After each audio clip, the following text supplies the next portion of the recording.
very enthusiastic. The first moment my name was called out, I got up and started walking out and making a fool of myself. But they say in theater, never think of making a fool of yourself, because that is the true wellspring of creativity. So, 1945, the Second World War got over. The positions between the Russians and their former allies, the British and the Americans and the French to a lesser extent, hardened. To the extent that a 4,300-kilometer division between the Russian and the Warsaw Pact countries and the rest of the world came up. This came to be known as the Iron Curtain. This was the beginning, ladies and gentlemen, of the Cold War.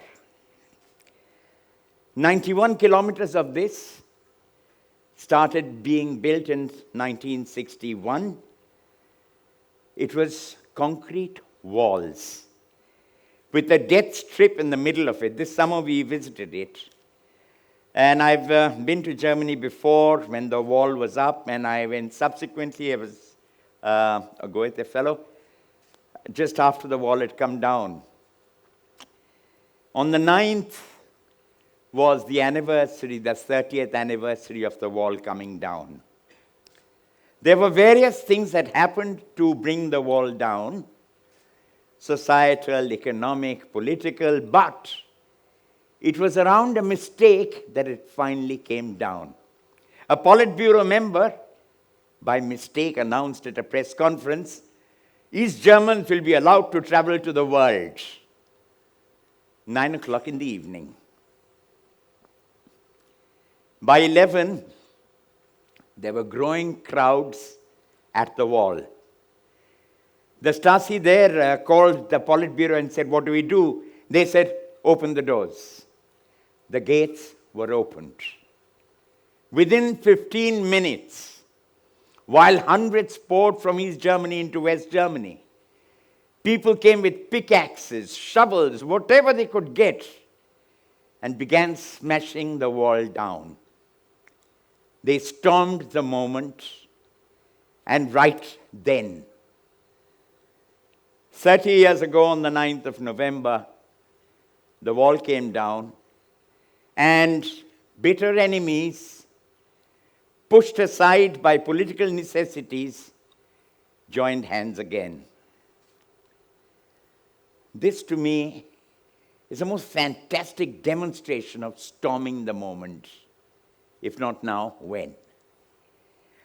The Buddha says, the Gautama, that life is a series of conscious moments with long periods of unconscious.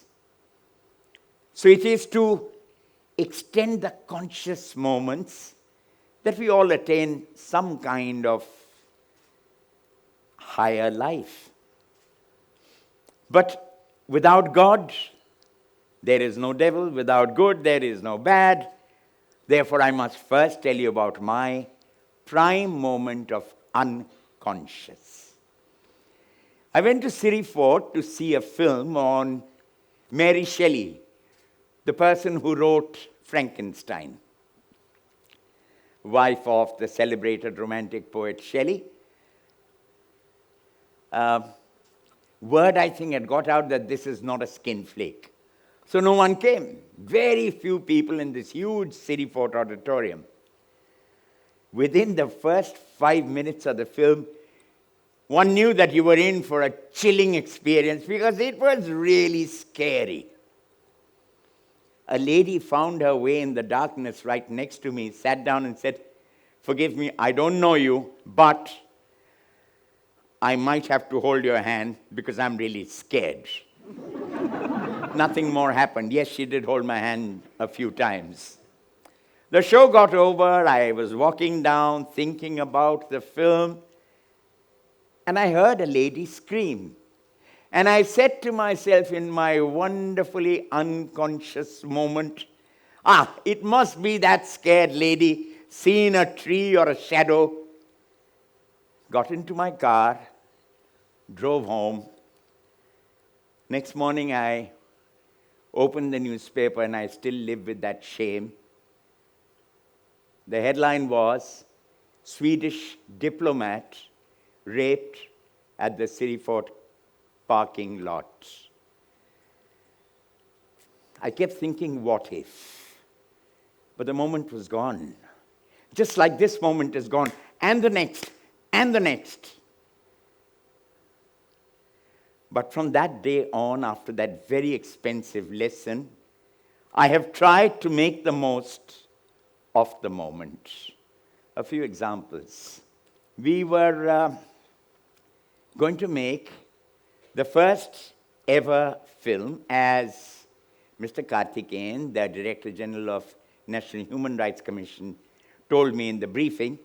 This is the first ever film on child abuse that is going out on television. You know, child abuse is something that is always brushed under the carpet.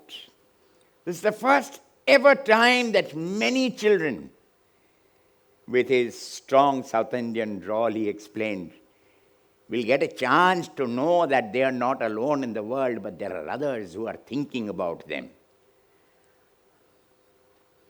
It was a silver bullet, because to me it immediately meant this was an opportunity to reach out to those children and maybe to bring about some change.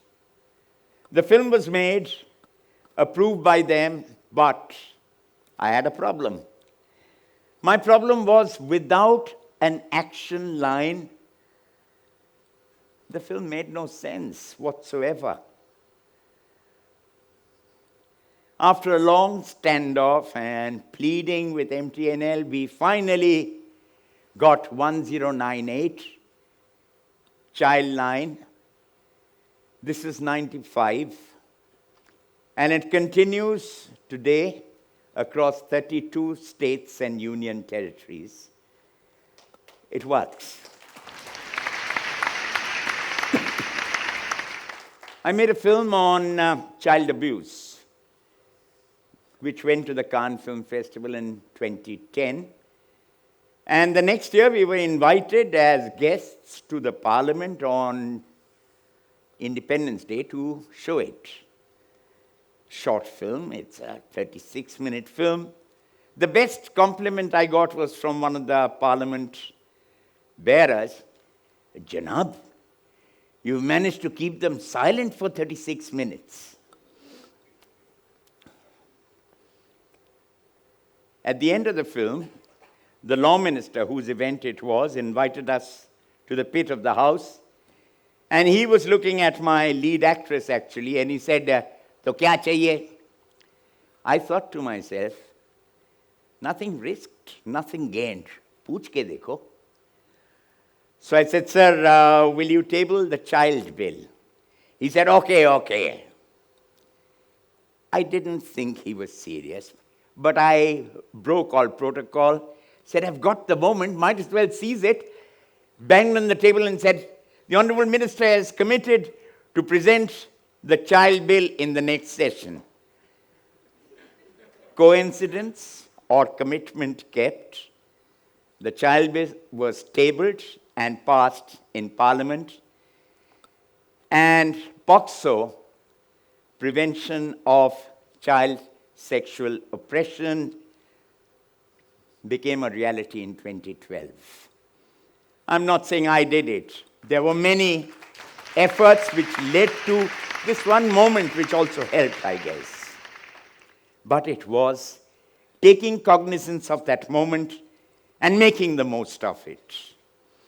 Similarly, when I stepped off from being a president marketing in a mobile company, and I started my own CSR advisory, we were working a lot with toilets. You know, we'd filed for a patent on women's toilets, where the woman had to, in partnership with the Aadhaar, UIDAI, they had to put in the last 4 digits. It would go up to the cloud. the cloud would give an approval and the lock would open. But living with sanitation, building toilets all over, your dreams start getting infiltrated with the smell of phenyl.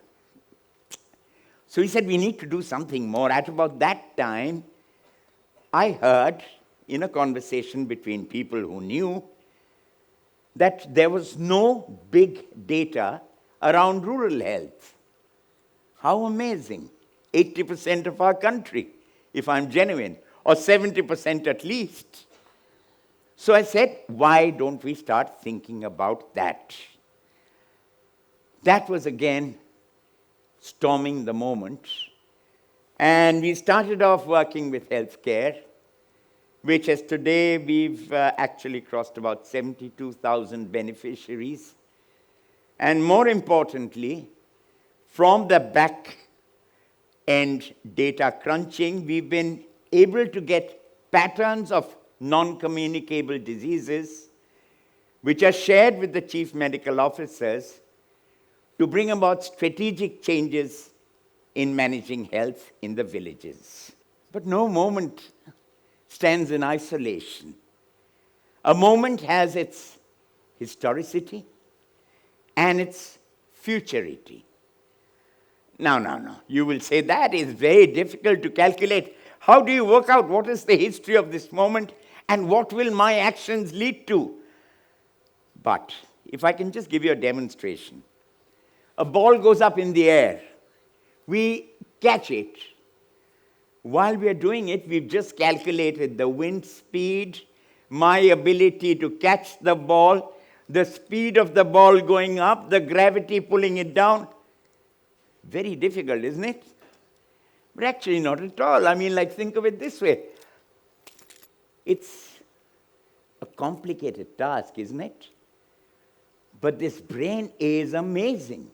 We just have to inform ourselves, and the historicity is there with us. We see the opportunities, and the futurity of the moment comes up.